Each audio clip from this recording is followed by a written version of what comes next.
At Designer Shoe Warehouse, we believe that shoes are an important part of, well, everything. From first steps to first dates, from all-nighters to all-time personal bests. From building pillow forts to building a life. For all the big and small moments that make up your whole world, DSW is there. And we've got just the shoes. Find a shoe for every you from brands you love at brag-worthy prices at your DSW store or DSW.com. Hello, my name is Kevin Tudor, and I'm one of the 3 hosts of Almost Major, a film podcast dissecting many major indie studios and the films they release. Every week, myself, Charlie Nash, and Bryden Doyle discuss overlooked, forgotten, or bona fide classic indie films via studio-specific miniseries. We've previously covered numerous films from Artisan Entertainment, Lionsgate Films, and New Line Cinema. Titles including The Blair Witch Project, American Psycho, Dogville, But I'm a Cheerleader, Saw, Requiem for a Dream, and Ringmaster, you know, the Jerry Springer film. Anyways, we have a fun time every week and we hope you will join us. Subscribe to Almost Major wherever you get your podcasts. Now proudly a part of the Someone's Favorite Productions podcast network.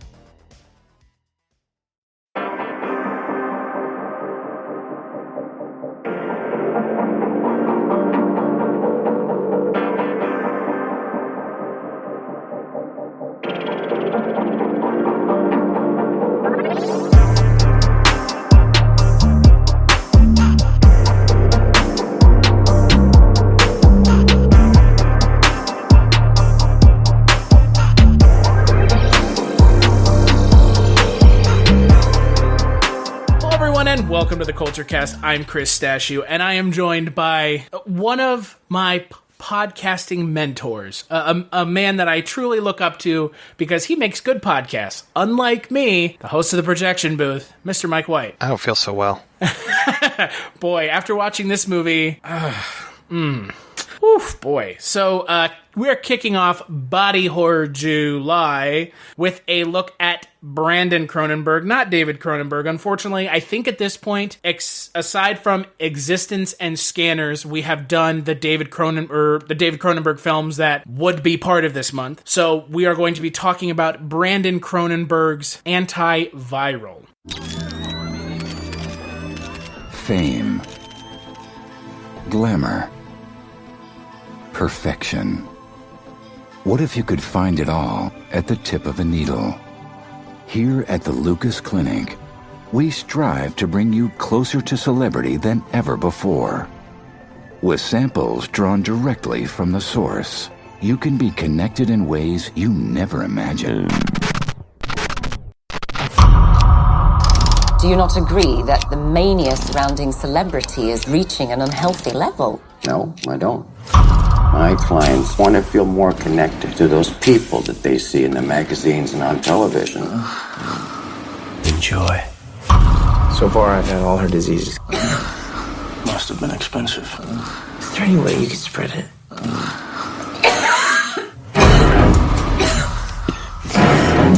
What happened to Anna, guys?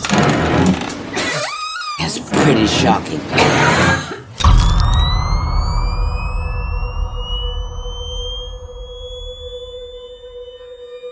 Have you started bleeding yet? Bleeding? From your mouth. I don't understand how this isn't considered cannibalism.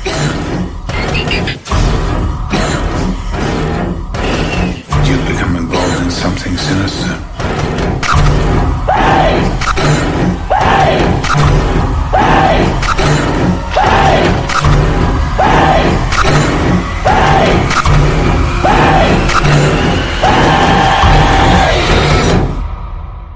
It's a weird business, Syd.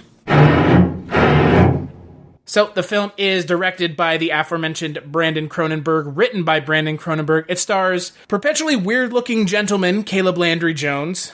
It also stars Sarah Gadone, a little bit of Malcolm McDowell in there thrown in for good measure as well. So, Mike, curious, this was not your first time seeing this. What did you think the first time you saw it, and what do you think watching it now? Well, the first time I saw it, I actually watched it in chunks, probably like 20-minute chunks. And I think I actually liked it better that way than I did sitting down and watching it all as one piece. I think this could actually work really well as like a small series because there's so many ideas and so many things that could be really played out. And then you've got the corporate intrigue and all those kind of things. I like the story. I think it's very solid. Some of it goes a little slow for me, but overall, I really like the idea of this film, and I think that the execution is pretty close to exactly what it should be.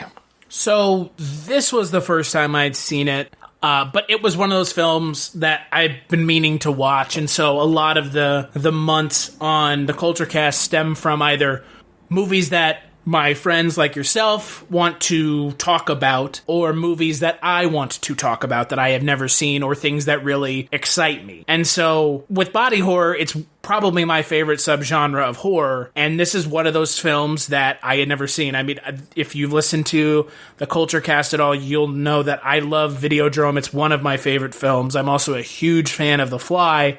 So David Cronenberg, Brandon Cronenberg, kind of in the same wheelhouse. You know, he doesn't necessarily have to take after his dad, but he clearly has. I will say that it is an interesting film. I didn't like it that much, but I also don't think the reasons I didn't like it were unintentional. I think a lot of the reasons that I wasn't fully on board with the film were intentional. Namely, Caleb Landry Jones is... Can we just talk about him for a second? Because he's just weird, right? Well, I think he's perfect for this because...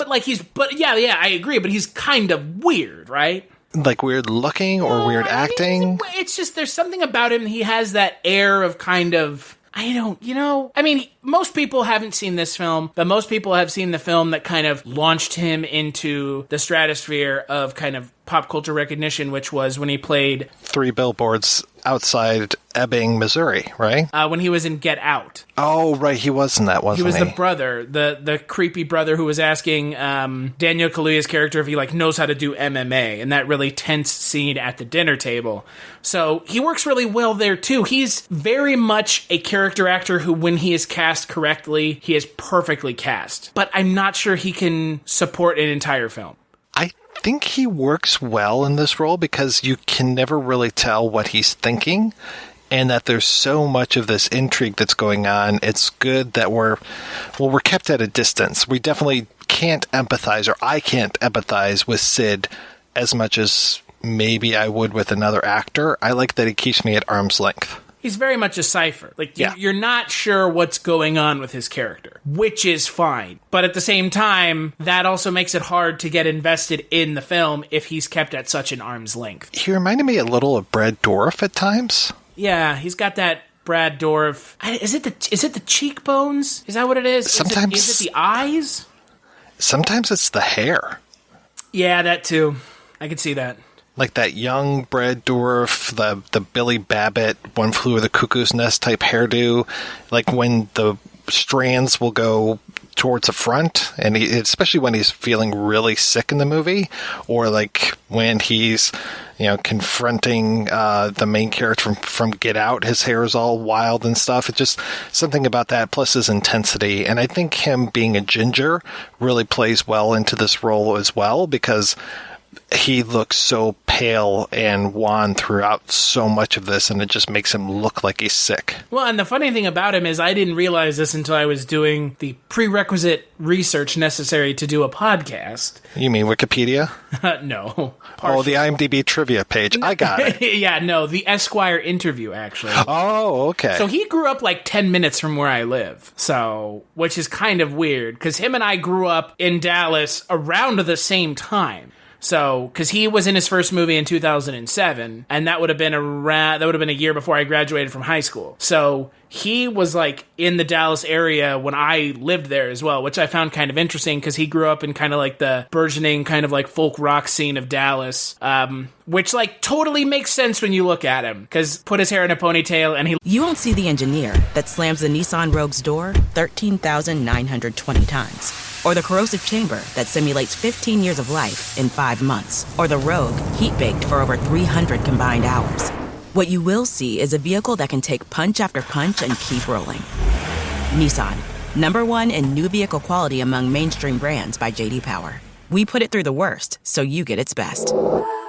For JD Power 2025 U.S. Initial Quality Study Award information, visit jdpower.com/awards. Awards based on 2025 model year. Newer models may be shown. Hello and welcome to Tumbleweeds and TV Cowboys. My name is Hunter. In this podcast, I'll be joined by a different guest each week to discuss a classic Western movie or TV show. I've been a fan of classic Westerns for as long as I can remember, and in recent years, they've become very nostalgic for me. I love the aesthetic, the tropes, and I love seeing different filmmakers' takes on them. At their best, they're incredibly entertaining, rewatchable, and some of my all-time favorite movies are Westerns. We'll mostly focus on Western movies made in Hollywood, but we'll also be covering spaghetti Westerns, and one thing I'm very excited to get into are Western TV shows. I've got some amazing guests coming on the show, film professors, historians, and podcasters. And Tumbleweeds and TV Cowboys is part of the Someone's Favorite Productions podcast network, and many guests on the show will be from other shows on the network. Thanks for listening. Looks like he could be the lead, singer for a folk rock band as well, which he was. So I just find it kind of interesting. But again, like it kind of, he has that interesting quality, like you said, that you can't really tell what's going on with him. But again, for this film, it totally works. Yeah. Yeah. Sometimes I get lost in the intrigue a little bit. Like, it's like last night rewatching it, I was just like, wait a second. Who's Derek Lessing? Where do I know this name? Mm-hmm. So, I let that first part kind of fly by. Well, but I think that's I think that is the issue with this film, is that, and this, I think this is unfortunately going to be kind of a straight knock at the film. For being a body horror film, it doesn't have enough body horror. Frankly, I would actually go out on a limb and say it doesn't have very much. Yeah. I mean, for this being the opening film of this month, for a subgenre of horror I really love so much, it is a very reserved version of body horror. I mean, look, it's not Street Trash, it's not The Fly, Jeff Goldblum's dick isn't falling off and being kept in a jar. This is kind of this weird spot where there's some body horror ideas that are kind of touched upon, but not really fully built out. And then that's kind of what I feel like you were getting at when you were talking about the intrigue. Right. I mean, I like the central idea of this film, this whole idea of celebrity gone wild, and what's the next step of this? But that kind of gets lost, right? Yeah, yes and no. I mean, yeah, I mean, it leads us into the story, but yeah, I could have appreciated a little bit more of that. Like the whole idea of eating your favorite celebrities, like having cells and steaks made out of celebrities. It's like you want to be so close to them that you want to eat them. You want to have their diseases. It's like, okay, I'm getting there, but yeah, I think a little bit more of like the selling or even like a third product idea would make it, and of course there's the afterlife stuff towards the end, but even another product I think would have helped sell this. And the other thing is the idea that the whole film focuses on one celebrity also to me felt a little bit like a detriment. Because we're never really given an idea as to why she's so famous. And maybe that's part of the point. I would assume, reading kind of what Brandon Cronenberg talks about in some of the interviews about the film, that it's inspired by people that aren't exactly celebrities. They're kind of just celebrities for celebrity's sake, kind of like Kim Kardashian or Paris Hilton. So, I mean, that makes sense, but at the same time, like, I was kind of curious as to why this one woman is so, like, revered so much by these people that they want to get herpes on their face like she did. Yeah, sometimes I wonder if it would have made it even more biting had they used real celebrities. Right? Like, why not do that? Like, oh, well, we can give you Tom Cruise's overbite or something like that. And like, look, I think you probably could have found someone to play themselves in the film as well. Right. Right. I mean, and again, I think that would have amped up this, because then it would have been able to put in context why we should care. Because I had a hard time understanding why I should care about this one character. Mm-hmm. Right? Well, yeah, I mean, her name, Hannah Geist meaning ghost, I mean, she's pretty much a cipher. She's just like, I stand in for every celebrity, but there are so many different levels of celebrity and so many different types of celebrity that, yeah, it would have been nice to kind of build that out. And they make reference to other celebrities, like, oh, I'm, serving up these so-and-so steaks when I'm telling them that they're Hannah Geist. And it's just like, yeah, but I would like to know a little bit more about that. Maybe show that that level and how she outprices the other celebrities and why that is, or like, here's a scandal that's going to rocket this person's stock to whatever level, and just show it more like a real world where it's like, we've got people that are hot and then they're not, and suddenly something happens, there's a sex tape or somebody makes a blunder or whatever, and then they get off of the list or they get onto the list. And people, there are these news cycles that happen every day, and it's almost like a stock market. I mean, they've got stock markets for movies, those horrible games that you see before a movie comes on, where it's like, oh, have your fantasy league of movies. It's like, go ahead and do that, but with like stock tickers and who's the most important thing and whose disease do you want to get because they're the hot commodity. Yeah, just for all of the good, like you said, like for all of the good ideas, Brandon Cronenberg just doesn't build on them enough. For me, yeah, I think there could be more. Yeah, and look, like you said, it's a great idea. It's an interesting concept. It's a novel concept. I mean, it's unlike any film. It's not like just your generic Friday night horror movie that you go down to the multiplex and watch. There are some headier ideas here. The problem it's very smart sci-fi. But the problem is, and this is where it comes into play that his dad is who his dad is, it almost feels like Cronenberg light. And if it were his dad making this movie, David Cronenberg would knock this film out of the park, and he would amp it up and really go for it. And it's not like David Cronenberg was dealing with these like insane budgets in the 80s. It's not like he was really blowing up the world with CGI either in the 90s. He was working on a pretty restrictive budget, so when I look at this film that had a $3 million Canadian budget and wonder to myself, what is this missing? It feels like it's missing just that punch that you expect from David Cronenberg films. That didn't transfer to this film. It's just missing something, that like little oomph. Because like Videodrome has the chest vagina and the heady kind of discussion about TV and real life violence and, the blurring of the line between reality and fiction. The Fly is dealing with, kind of losing yourself and kind of the transformative nature of science and what lengths are we willing to go to for science. And then towards the end, the whole insect politics monologue, which is one of the best monologues in the film. And then this film doesn't have anything like that. And I feel like that is a huge missed opportunity, because if it had had it, it would have pushed the film just that much farther. Just that little oomph, that little something to get us up over the hill, to put this in kind of the conversation about really well done body horror films from, the Cronenberg family at this point. I mean, I'm not going to try to be the armchair quarterback here, but I think one of the things that would have helped this movie is if they had maybe trimmed it just a little bit and made it run a little faster, because last night at one point I paused it and I was like, oh shit, there's 30 more minutes to go. It really feels like there should be another 10 minutes to go. And it's like, yeah, this movie could move at a faster pace, and I think that would be okay. Like, it's very meditative, and the music's very, electronica and moody and stuff. And I'm like, okay, you can still do that, but you can make it move a little faster. Well, and, the crazy thing is I don't know if you read this, but he trimmed 6 minutes out of the film. 6 whole minutes? I mean, that's a lot, right? Not when I'm thinking he should cut down like a half an hour. Well, yeah, but I mean, what my point is, like, it's not like he didn't trim the movie already. Right. So, yeah, I mean, it could have used more for sure. I mean, the whole, like you mentioned, the whole first act of this film is just plodding. Yeah, but that really sets it up. And But it doesn't. You won't see the engineer that slams the Nissan Rogue's door 13,920 times. Or the corrosive chamber that simulates 15 years of life in 5 months. Or the Rogue heat-baked for over 300 combined hours. What you will see is a vehicle that can take punch after punch and keep rolling. Nissan, #1 in new vehicle quality among mainstream brands by J.D. Power. We put it through the worst, so you get its best. For J.D. Power 2025 U.S. Initial Quality Study Award information, visit jdpower.com/awards. Awards based on 2025 model year. Newer models may be shown. The audio commentary. It's a dying art form, but here at One Track Mind, I, your wonky yet affable host Ryan Luis Rodriguez, analyze film through the prism of these embryonic forms of podcasting, one audio commentary at a time.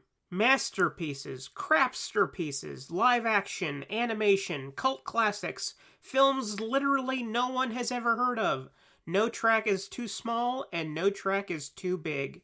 Join me and my guests from the entertainment world as we keep these features alive every other Tuesday.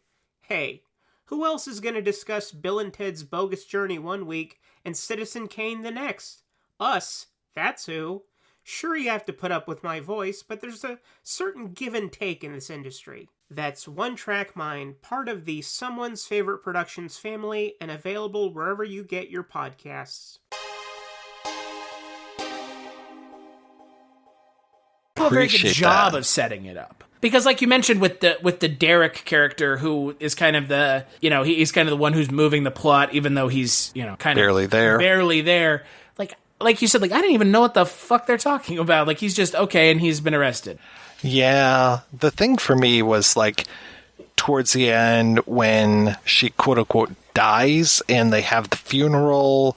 And then I'm like, wait a second, is she really dead? I don't think she's dead. And then, no, she's not dead. Okay, is this a dream? I can't really tell what's going on. Like, I felt kind of dumb with that stuff. But then I was like, okay, I guess I see what you guys are doing.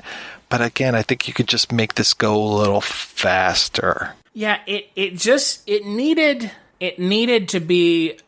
I don't know. I think the issue, like you mentioned, is it needed to be edited down. But I also think instead of going like 4 different directions with the ideas, Brandon Cronenberg needed to focus on one. Mm-hmm. 1 or 2. Focus on the celebrity, the virility of the viral nature, no pun intention, of celebrity. And then the eating of the celebrity meat. Yeah. Like, that needed to be the focus of the film. Like, 100%. Those 2 things, and you can build an entire film around that. I mean, I could see this being a really good book. Oh, but yeah. It's a little too scattered to be a movie. He needed to tighten up his ideas a little. Yeah, and it unfortunately feels... Sometimes when you have a film that's kind of scattershot, they can get away with it if it's kind of stylistically interesting, or the lead is interesting and the characters are interesting. But outside of it being very stark white and very antiseptic almost in a way, It's very clean, especially when he's at the Lucas Clinic. There's like the style for me, it's just, again, it's not that it's not there, it's just, it is not there, but that was intentional. It's weird to me that you have Malcolm McDowell in a movie and he's not the big baddie at the end. Like, when he shows up, I was like, oh, okay, this is the guy that's behind it all.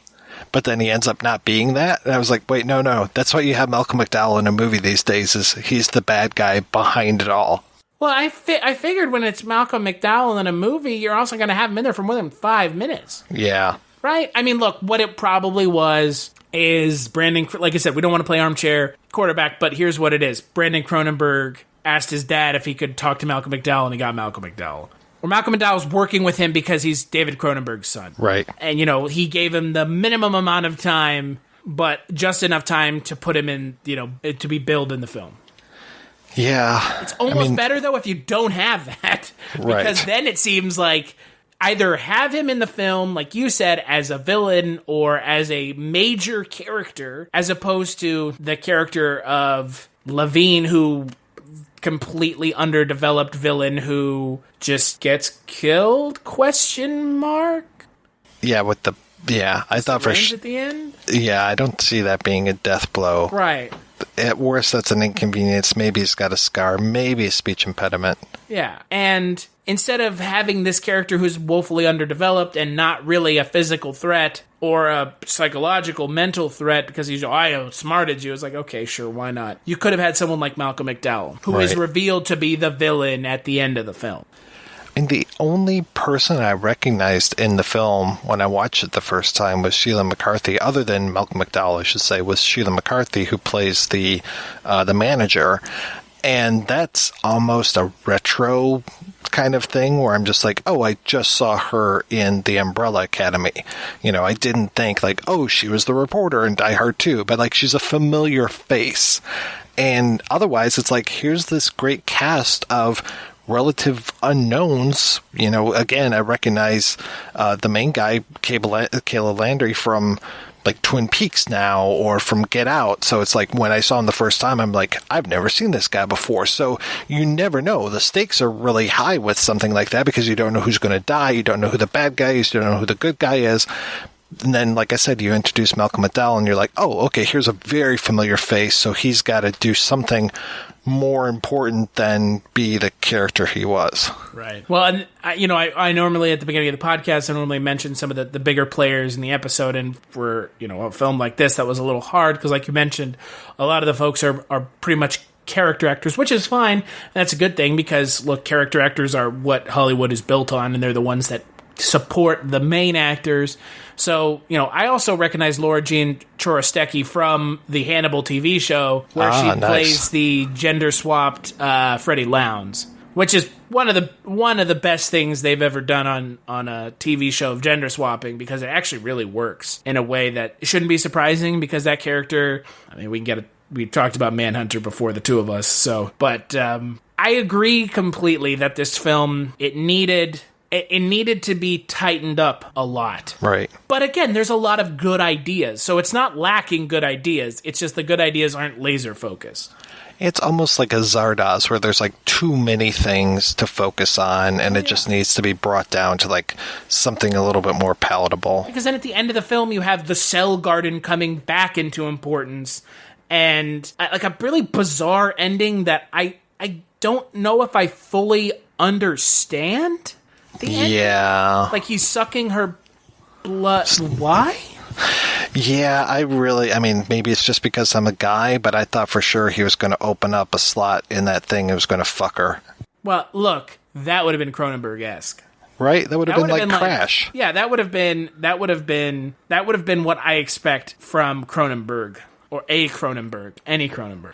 So, yeah, it's I guess the only way I can interpret the ending is he's still doing at his new job what he was doing at his old job, which is infecting himself and using himself as an incubator.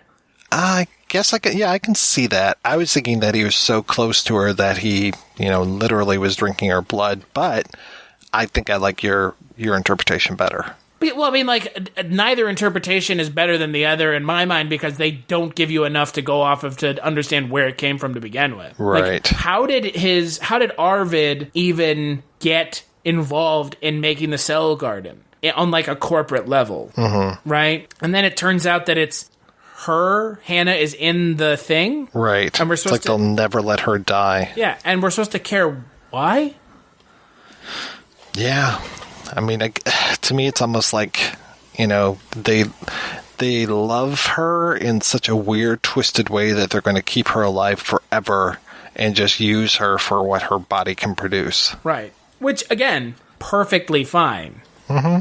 But it's so mushed and mashed together that at the end of the film, I just didn't care. I was kind of just glad for the film to be over. Like, perfectly honest. Like, I was just like, okay, this is an interesting film, but it's not, I don't think you're going to revisit it anytime soon. No, like I said, I think I watched it the right way the first time in pieces, because then it was like, okay, next time on Antiviral, last time on Antiviral, because I would back up a few minutes and just be like, oh, okay, this is where we're at, and then go from there.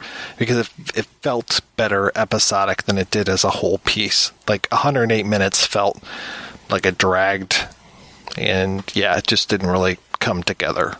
Yeah, I completely agree, and I think, unfortunately, back to what this month is, it's going to be getting there next on the next episode. It also doesn't have enough body horror. It just doesn't. Right. I picture stuff, especially when it comes to Cronenberg, of like machine meets, physicality, something mechanical in there. I like that Fast Company is in his filmography where, it's 100% machine, and it's not necessarily the body stuff, but then the body as the machine, and how Hannah at the end is mixed up with the machine. To me, the only part of Antiviral, other than the end part, that really works for me is when he's got that weird grill in his mouth and there's the blood coming out. I was like, oh, okay. But then that seems to be like a dream sequence. So I was like, okay. Which is super... Like, when I watched the trailer for the film, I was like, oh, that looks cool. I wonder what scene that's going to be. And then when it was in the film, I was like, really? Yeah, it's not like the arm gun from from Videodrome. Or it's the not hand that grenade. mixing. Yeah, the fucking hilarious hand. That's one of my favorite fucking gags in the entire movie. Is the hand grenade. So it's really unfortunate that the best kind of body horror gag in the film is a dream sequence. Yeah. I'm very curious about his next film. I was looking that up last night because I was like, I wonder what he's done since then, because Antiviral feels like it's a few years ago, which it was. More than just a few. Yeah. It looks like he's got one called Possessor that's in post right now. And it looks like he's kind of leaned on his dad for some more help, because it's like Jennifer Jason Leigh is one of the main characters. I'm like, okay. So kind of back to Existenz territory. And Sean Bean is in there as well. Do you think he's going to get killed? I mean, let's put the man's track record on blast, probably, because his track record would say yes.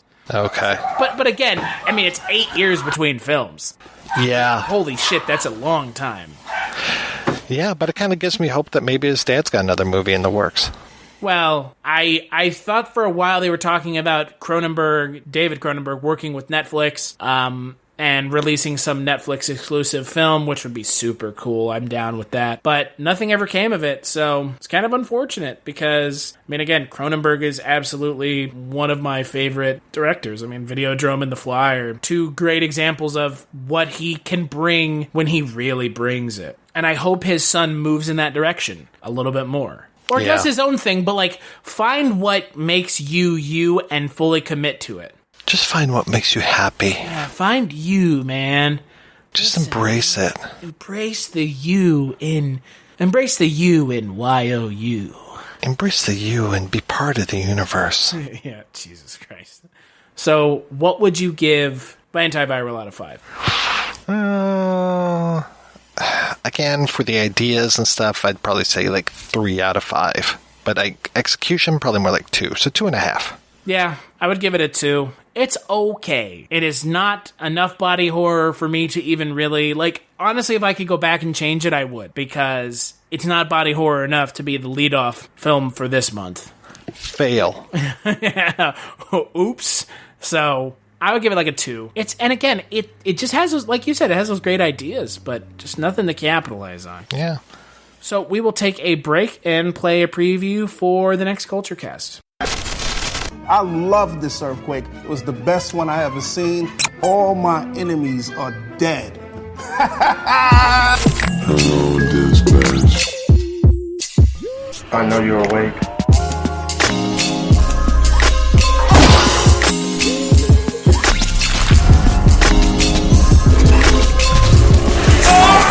Yes! Yes! An hour and a half is a real long time. I don't think I can stick around for that long. You know you want it. You know.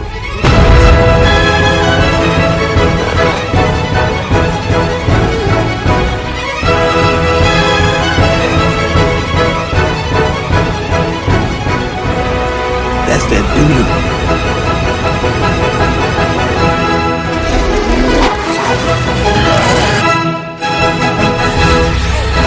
I hate this movie. That's right. On the next Kulturecast, we are going to be talking about Kuso, which you can go and watch right now on Shudder. So head on over there and check that movie out. I haven't seen it yet, but I have heard that it is insane. It is the directorial debut by Flying Lotus, so sounds like it's got some body horror, which obviously it has to. Hopefully, even though this movie didn't. So I am looking forward to talking about that with my good friend Jess Byard. Until then, however, where can people find you, Mr. Mike White? What's going on over at the projection booth? Well, I need to find out what this Kuso movie is. Is it about Jacques Cousteau? No. Kuso. Oh, okay. Not so Jacques Cousteau. Oh, the that was the detective that was in those Pink Panther movies. That's Inspector Clouseau. Jesus Christ. Okay. That's Inspector Clouseau. Then there's Jacques Cousteau. If you want to watch the Jacques Cousteau movie, just go watch, what is that fucking Wes Anderson movie? No, thank you. Yeah, that movie's no times 10. Wes Anderson, I'm cool. No, you're not. As you were talking about body horror in this fine month, I am looking at Sci-Fi July and going through a whole bunch of sci-fi films, some alternate history, some more straight sci-fi, some sci-fi fantasy like Krull, so all over the place, but it is Sci-Fi July, which I named it a long time ago, so long ago that I forgot that that's why I put sci-fi in July, because of that nice assonance there. I like that. Thank you. Sci-Fi July, that's a good one. And I believe I was just recently on a podcast of yours that went up. Were you? Talking about one of my favorite films of 2018, Annihilation. Oh, which is another sci-fi film. It sure is. And Weird. It is July, and it is sci-fi, so there you go. Wow. And it's a body horror movie too, isn't it? Yeah, I think it kind of fits almost even better. I mean, those snake intestines, whoa. I think it fits better than this film, that's for sure. I think you might be right. So yeah, just go ahead, turn this episode off now, and go listen to the Annihilation episode, and you'll be okay. Yeah, well, you know what? You can find me on Twitter at casualty_Chris. You know where to find this on the internet, Kulturecast.com. We're on all podcatchers, both Android and iOS. You can also find us on Spreaker. That's where we do the business of podcasting with those fine folks over at Spreaker. Big thanks as always to _91 for the intro, outro music for the Kulturecast. We'll catch you on the next episode.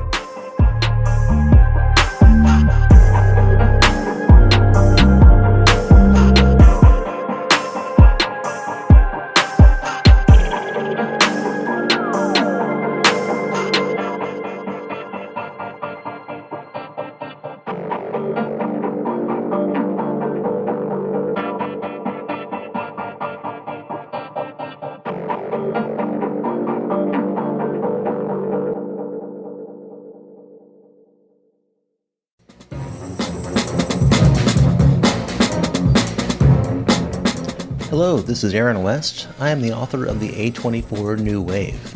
In this book, I look at A24's output and I make the argument that we are in a new wave movement right now. A24 plays a major role. This book has a supplemental podcast where each episode is a brief conversation about an A24 related topic, whether an actor, director, or even a genre. As I continue research for the book and conduct interviews, I expect to record podcast episodes with people involved with the company. You can find the podcast at cinejourneys.com or wherever you find podcasts, and we are proud to be members of the Someone's Favorite Productions podcast network.